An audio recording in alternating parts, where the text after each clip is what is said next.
Hello everyone. Today we are going to start the chapter remaining section of chapter 2nd, The Adventure of Toto, written by Ruskin Bond. In the previous section, the previous video, we have discussed that about how the narrator's grandfather has bought a mischievous monkey and his pernicious activities were increasing day by day. So the grandfather of narrator has decided to take the monkey along with him when he was supposed to go to Saharanpur to collect his pension. So, how was his experience when he kept the monkey along with him when he was going to Saharanpur? Let's get started. We're going to start from the page number 8, third paragraph. Unfortunately, I could not accompany grandfather on the trip, but he told me about it afterwards. So here, narrator is very disappointed and shows his regret that he was not able to accompany grandfather on his trip to Saharanpur. But he has told me about it afterwards. But the grandfather has narrated this incident to the narrator later on. A big black canvas kit bag was provided for Toto. This was some straw at the bottom became his new abode. So the planning to take the Toto along with the grandfather to the Saharanpur, he decided to make a big canvas bag. Canvas is a big strong cloth bag, right?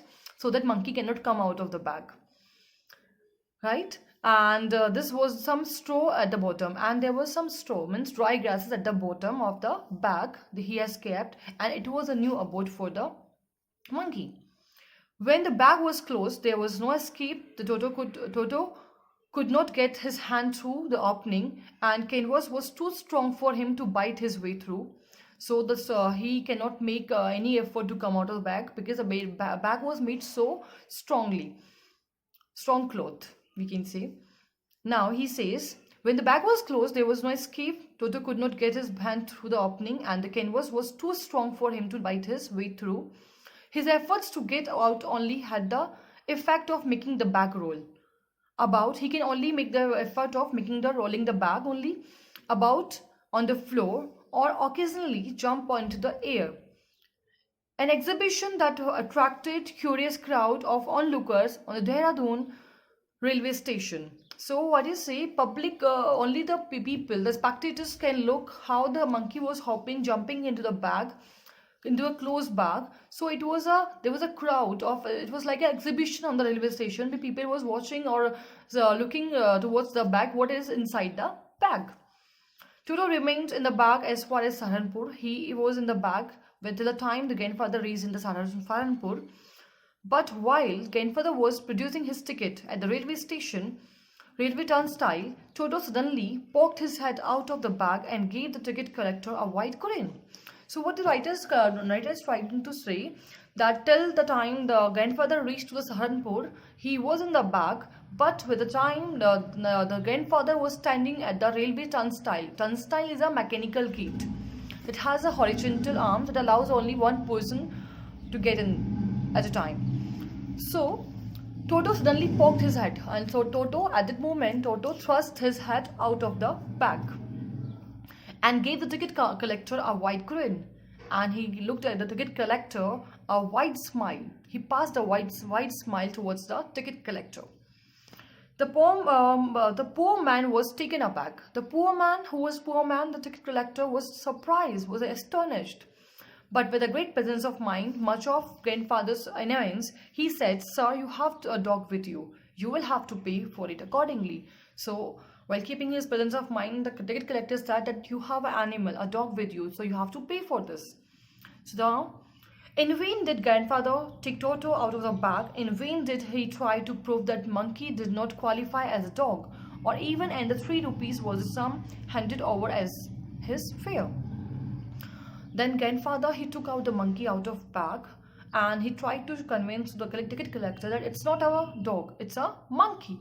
And he tried to convince the ticket collector, but he didn't convince. So he says whatever efforts made by grandfather was in vain. Now, was unsuccessful. Now he say, then grandfather just to get his own bag, took from his pocket out pet tortoise and said, "What must I pay for this since you charge for all the animals?" So at this moment, the grandfather, he's taken out a pet tortoise and he said, if you charge for all the animals, so what you will charge for this? So here's a phrase, to get his own back. To get his own back means to take revenge from the ticket collector, because he has charged fare for the monkey, to consider him as a dog. So he took out one more bat out of his pocket and he said, I have a tortoise with me. Would you charge for this as well? The ticket collector looked closely at the tortoise, prodded it with his forefinger, gave grandfather a pleased and triumphant smile, look, and said, no charge, it is not a dog. So the ticket collector, he just prodded it. Prodded means pushed slightly with his fingers, and he said, no, I will not charge anything for this because it is not a dog. Now, the next page, when grandfather came back from the Saharanpur, when Toto was finally accepted by the grandmother, he was given a comfortable home in the stable. Stable is a building we can say set apart for keeping the horses, where he had for a companion the family donkey Nana. In the stable there was a family donkey named Nana. On Toto's first night in the stable, grandfather paid him a visit to see if he was comfortable. To his surprise, he found Nana without apparent cause, pulling at her halter and trying to keep her head as far as possible from a bundle of hay. So here, to make sure the grandfather paid a visit to the stable in the night, because it was the first night of Toto in the stable. So he wanted to see whether the Toto is comfortable or not. It shows the grandfather is a very caring or concern towards animal. So he came to see whether Toto is comfortable or not. To his surprise, he found Nana without apparent cause. Apparent cause means without reason. He was so restless. He was pulling her halter. Halter means a rope, and trying to keep her head as far as possible. So what Nana was doing, Nana was behaving restlessly, and he was keeping his head away from the bundle of hay, from the dry grass. So grandfather gave Nana a slap across her haunches. So grandfather, he slapped on the haunches, in the back of the donkey, and she jogged back and she moved with a sudden movement, dragging Toto with her. He had fastened onto her long ears with his sharp little teeth. So here, the monkey Toto, he fastened himself onto her long ears with his sharp teeth. He has buckled the ear of donkey with his sharp teeth. And so here we can say that the Toto monkey was even teasing the Nana, right? So his mischievous his mischiefs were increasing day by day. So here, the Toto and Nana, they never became friends. And the next part, narrator is going to tell us about how the monkey enjoy bathing in the warm water. That we will continue in the next video. I hope you must have understood. If you have any doubt, keep noting and do ask. Thank you and have a nice day.